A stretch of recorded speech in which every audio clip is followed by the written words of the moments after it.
নমস্কার। আপনারা সবাই ভালো আছেন তো? অনেক দিন পর চলে এসেছি নতুন একটি ব্লগ নিয়ে।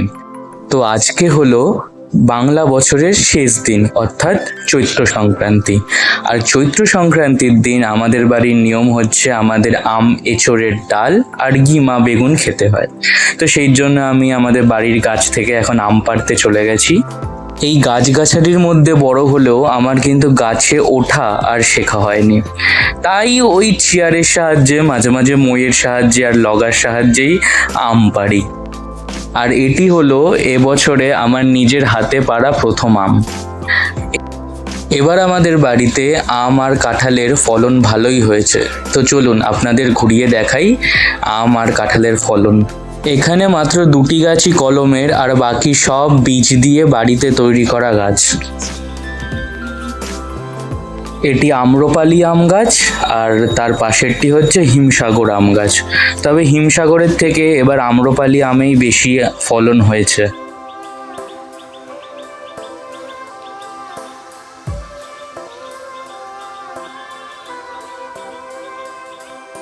আর এটি আমাদের বড় কাঁঠাল গাছ। আরও 3টে কাঁঠাল গাছ আছে, তবে সেগুলো ছোট ছোট, তার তেমন ফলন হয়নি। আর গোপালের ওপর আজকে এই গোলাপি রঙের জামাটা বেশ মানিয়েছে, তাই না? আর এখন বাবা শুরু করে দিয়েছে এঁচোড় কাটা। এই এঁচোড়টা বম্মার বাড়ির গাছ থেকে আনা হয়েছে।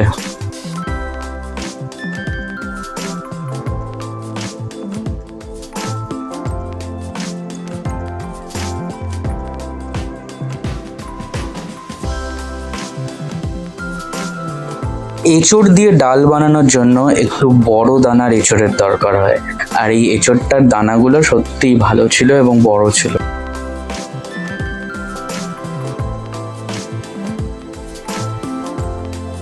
আর এখন বাবা আর আমি মিলে গিমা শাক বাচ্ছি। গিমা শাকটা আমাদের বাড়িতে ছিল না, তার জন্য বাজার থেকেই আনতে হয়েছে।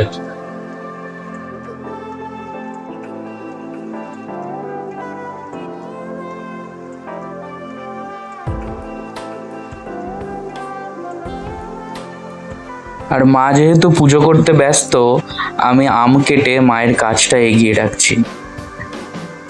আর এখানে পিহু বসে বসে মোবাইল দেখছে।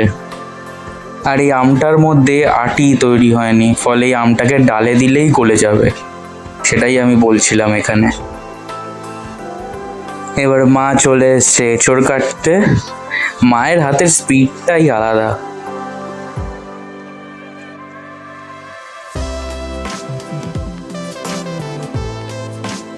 বলতো গাছে ওগুলো কি ফ্রুট হয়েছে? আর বাংলাতে বাবা, আর এটা এটা কি ফ্রুট হয়েছে গাছে? আর বাংলাতে তো তুমি কোনটা বেশি ভালো খাও, জ্যাক ফ্রুট না ম্যাঙ্গো? ম্যাঙ্গো বেশি ভালো খাও, ঠিক আছে। পিহু বলতো আজকে কি? আর কালকে কি? হ্যাপি নিউ ইয়ার না, বলো শুভ নববর্ষ।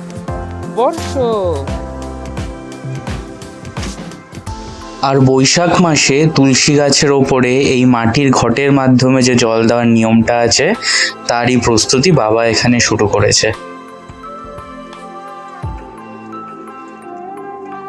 আর ডাল বানানো কমপ্লিট হয়ে গেছে। আর চলুন এখন আমি খেয়ে নিই, দেখা হবে নতুন একটি ব্লগে।